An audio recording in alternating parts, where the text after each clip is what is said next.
Hi, everyone, and thank you so much for joining us. Today, I have with me Mr. Rahul Kumar. He's the COO of Parag Milk Foods. Mr. Kumar, thank you so much for joining us My today. pleasure.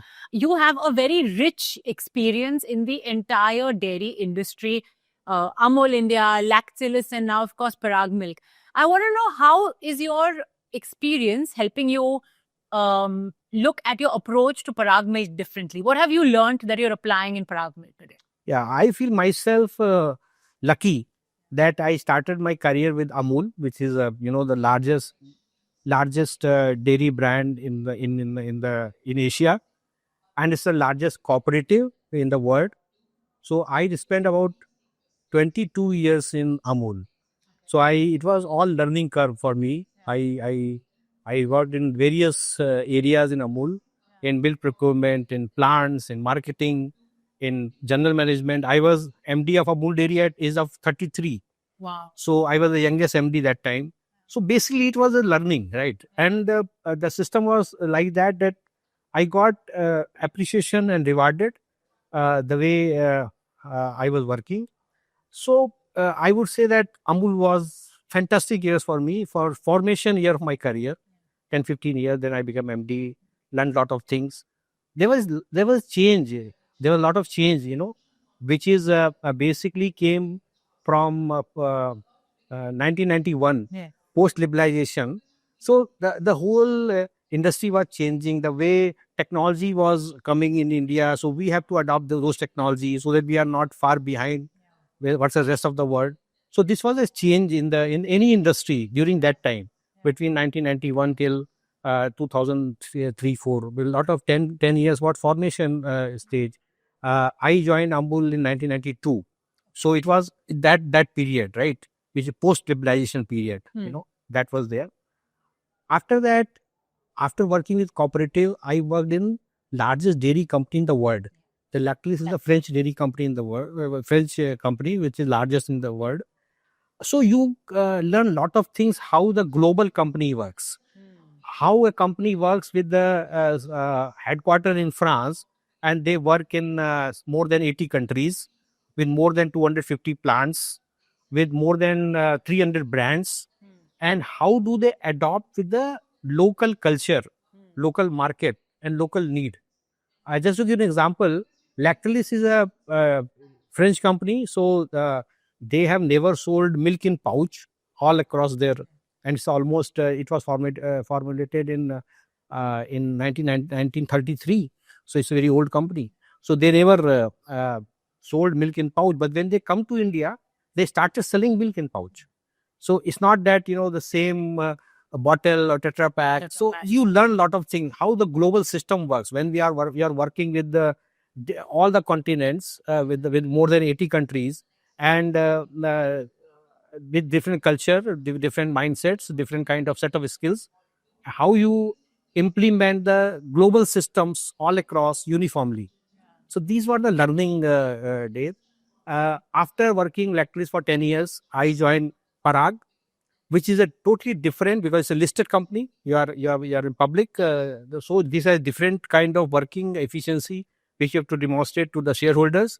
So I always feel that I was so lucky to work in the best of the dairies in their business model, a cooperative which is Amul for 22 years, the global company MNC which I set up Lactalis in India. We acquired two more companies under Lactalis, Prabhat Dairy and Anik, after Tirumala and South. So that was also how various companies are acquired and they are integrated, because each company has its own culture, own systems, own mindset, own set of methodology. How do they work? They are maybe promoter based. They are listed. They may be very unorganized. Yeah. So, but how to integrate them with the global system? So I always feel lucky that I'm learning, and but learning was so good that from cooperative to multinational to a listed company. So whatever I learn, I try to use it in my daily management working. That's what I'm doing in Parag. When I came to Parag, I found the Parag is not a normal dairy company. They are basically FMCG. Yeah. So they have very good innovative products. So one side they have a cow ghee brand which is called Govardhan, which is the number one brand in cow ghee segment, which because of that it's very popular. Then we have a brand called Go, which is in Go cheese. So we are number two in cheese in India. And with the latest technology, what we have, so we have a lot of innovative product in cheese like four cheese and Gouda and a lot of other cheeses we have. Then we have our farm, which is the largest farm in India, where we have 4,500 cows with automated milking and under brand name of Pride of Cows, which is becoming very popular because it is direct from farm to consumer milk. And then we expanded Pride of Cows milk to other products. So we have Pride of Cows ghee, we have Pride of Cows paneer, we have Pride of Cows yogurt, we have Pride of Cows curd, and in future we will be having more and more Pride of Cows product, maybe gourmet cheese, which is exotic cheese varieties and all these things. So this is what innovation is all about. So I see that after when we are making a lot of cheese, then the whey was there. So Parag was the only company started using whey for the value added protein, which is called Avatar, which is very popular in India for gym goers. We have not stopped there, because it's not that protein is needed only to the gym goers. So we started developing products. So recently we developed product which is a protein wafer bar. Okay. So we have just like any wafer with the coated with chocolate and coffee and cheese, but the wafer has a protein, which is our protein, which we derive from cheese. So a 40-gram bar has about 10 gram of protein. So you can just while walking, while going outside, you can take that protein. It's not that you have to add powder and all this thing. So a lot of I saw Parag as a very innovative company and ahead of the time. So the management, the promoters were they were quite visionary in terms of approach, including the setting of such a big farm, which is going to have about 20,000 cows in next 5-6 years. So the Pride of Cows will become bigger and bigger, and this is all under sustainability approach. So whatever cows are there, they are kept very comfortably. They are fans. Their temperature is maintained. They are fed with very good variety of silage and feed. So we have 2,000 acres of land where we cultivate our own crop for silage, and then we feed them those high protein, high quality grass and other feeds. And then whatever waste we generate, we use it for the biogas. As a biogas, we generate power. We make manure. We sell that organic manure to the consumer. So what I mean to say, that it's a full ecosystem, and whatever I've learned in Amul, whatever I've learned in Lactalis, and still learning in Parag. So all put together, I'm quite excited to do things differently, do new things. So I don't say that I have learned and now I'm using it. I'm still learning, and I will keep learning. That's the way I think. What do you think is the biggest challenge for the dairy industry? Because I think from the demand side, on the consumption side, I think Indians have a great appetite. Yeah. So there's more and more to be given. In fact, I think consumption will only increase. But what do you think are the key challenges or key risks that the industry or Parag Milk faces? See, first of all, we have to understand that dairy is or milk is a natural product, right? So, it has a lot of seasonality and lot of factors. For example, if you have good rains, then water will be available, the grass will be available, even the other crops will be good, like wheat and rice or any other thing. And in India, whatever we eat as a human, and whatever waste is there, that is fed to the kettles. Okay. Like wheat straw, rice straw, oil cakes, which we cannot eat after consuming the main product. So this is there. So if you have a good rains, good monsoon, good agriculture crop, then you have good availability of the raw material, right? So that can be fed to the animals so that they will give more milk. if by unfortunately if you don't have good rains and there is some kind of drought somewhere, then you will not get that kind of water and kind of raw material for the cattle, then the milk production will go down. When the milk production will go down, the farmer's income will go down. When the farmer's income will go down, he will not able to take care of the animal properly, because we have very small holding farms.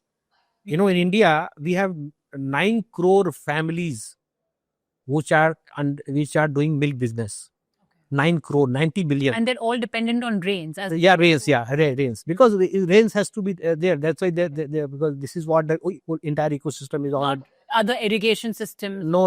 Okay. Yeah, because each cattle need grass. So grass has to be, when the rains are there, the grass is there. Or the main crops will be there. Wheat, rice production will be good in India, so that when we process them, then we get wheat and rice, then we get whatever rice bran and wheat bran and all these things. When we have oil, so we get oil cake. So these are the feeding material for the animal, along with the water. Each animal needs about 80 to 90 liters of water per day. So you need water. So underground water has to be there, or some source of water has to be there, or pond or river or whatever it is. So one factor is there, that which is challenging in terms of that we are so much dependent on that. Right. Second is that when we talk about agriculture, any agriculture, we have limited resources. See, India is the largest producer of the milk in the world, right? We produce close to about 330 million metric ton of milk per year. Just to make it simple, 60 crore liter per day. Wow. We are producing. This is a big amount, right? And most of the cases, it is farmer is quite under stress, because where the cooperatives are strong, private sector is strong, it's okay. Otherwise, they don't have, they have to search for the market.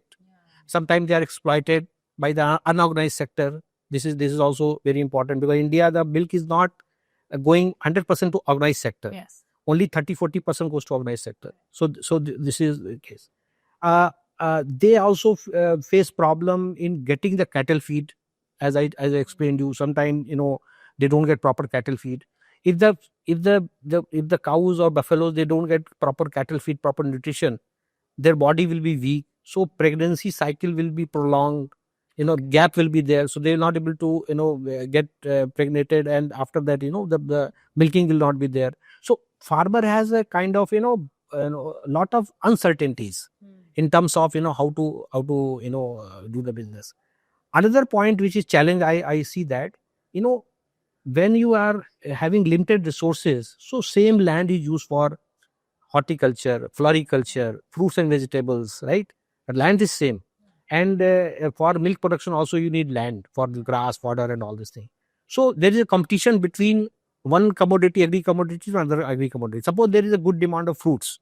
So even the limited land is there, some people will go for the fruit production or vegetable production, or floriculture, right? Flowers and all. Second is that the interest of the new generation in this business. See, it's not a very I would say so-called quote unquote glamorous business. So you have to handle the cattle, wake up early in the morning, cleaning it and all this thing. So whether the new generation is interested, and this is what we are trying to give launch something where new generation is interested. So technology, like rotating platform, kind of thing. So people are not hand milking. So this is what there are challenges. So I would say 3 challenges. One is farmers have some uncertainty. Second is that seasonality. There raw material for milk production is not easily available because of the weather and climate and all. And third is that whether new generation is interested, because the business has to be continued. Right? People might be doing for last 2 generations, whether next generation is interested or not, or he is interested in some kind of very small job in city. He doesn't want to do milk business. So I think these are the challenges what we have. But you have 4,500 of your own cows, through which you all are mitigating some of these challenges. Yes. And we are also one more thing. Your question is very right, because one thing we are doing in Parag is that we are having good relationship with the farmers. We don't maintain the relationship as a buyer purchaser. We maintain the relationship as our partner, because they are giving milk to us, they are doing lot of hard work, so it's our responsibility to help them in terms of best quality cattle feed. So we give them cattle feed which is the best quality, because 60% of the cost of milk production is the cattle feed cost. So if I am not supporting him or her, then what will happen that his cost of production will go up, so he will not be able to earn the profits and all. So these are the things we have to do. So we have to be very close to the farmer, try to understand their problems. And as a professional, as a big company, how the technology, how can knowledge and sharing of knowledge, maybe IT, how we can give them some predictive advice in terms of disease management and feeding practices, and overall management of the cows and buffaloes. So this is what we have to. It's our moral responsibility to help the farmers. So this is what we are doing in Parag, where we are very much associated with the farmers. We do a lot of camps with them. We also encourage women to come in the front end. So we have some chilling center where milk is chilled, which is what we call bulk milk chilling center. So there are center which we are totally managed by women, which is we call Yashoda centers. Okay. So we have to do lot of social. It's a sociology, Yeah. It's not only purchase of milk and buying of milk. Done, yeah. Yeah, it's not done. I would say lot of things which we were importing earlier, including machines. Now it has come in India. I can see lot of India, a Make in India machine with a global quality in Drink Tech exhibition. I was just taking ground in bottling machine, even blow molding or pet molding kind of machines. All machines are available here. So this is, I think, a good development. Packaging is a part of the product now. Packaging is first you see the packaging, and then you feel the packaging, and then you also, after consuming, you should be satisfied that this packaging has recycled, so that it's not burden to environment and sustainable. So I think we have come a long way, and India is prepared to use global standard packaging with the sustainability as a core. Yeah. Thank you so much, Mr. Kumar.